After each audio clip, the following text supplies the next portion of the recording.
been 589 days since Russia launched its attack on Ukraine, and the war continues to drag on. While on the ground, big guns are bombing and booming.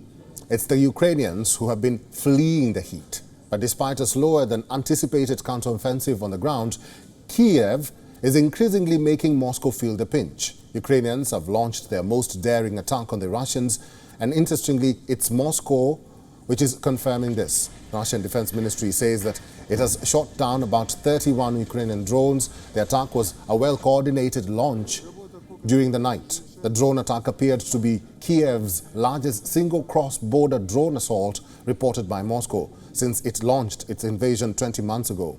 Ukraine claims to have struck a Russian anti-aircraft system in the border region of Belgorod. But there was no mention of the attack in official reports from Russia. Since Kiev launched its counteroffensive in June, Russian regions bordering Ukraine have accused the Ukrainian army of almost daily drone strikes and shelling. Since Ukraine launched its counteroffensive in early June, Russia has weathered waves of drone attacks that have sporadically damaged buildings, including the ones in Moscow. The Russian Defense Ministry also claimed that its air force stopped an attempt to penetrate the territory of Crimea by a landing group of the armed forces of Ukraine.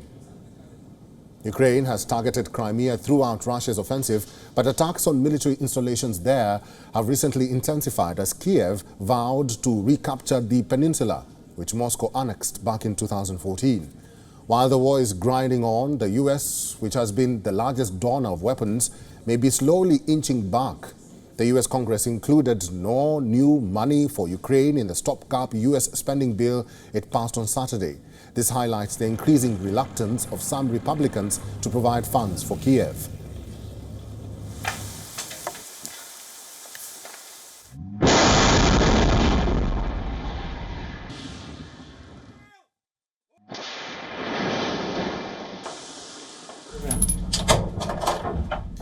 Ukrainian soldiers on the front line say financial aid from the United States is crucial for strengthening the army, though was not the only available source of foreign aid.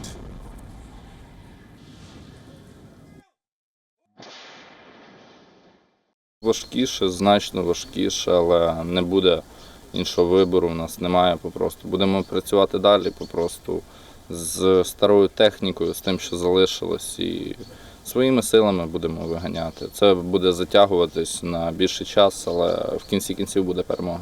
Це буде просто війна на виснаження вже. От вона і так, в принципі, є, а це вже буде конкретна така, коли вже не буде ніяких поставок, ні зброї, ні тих самих боєприпасів, взагалі нічого, то це тоді будуть вафлі, звісно.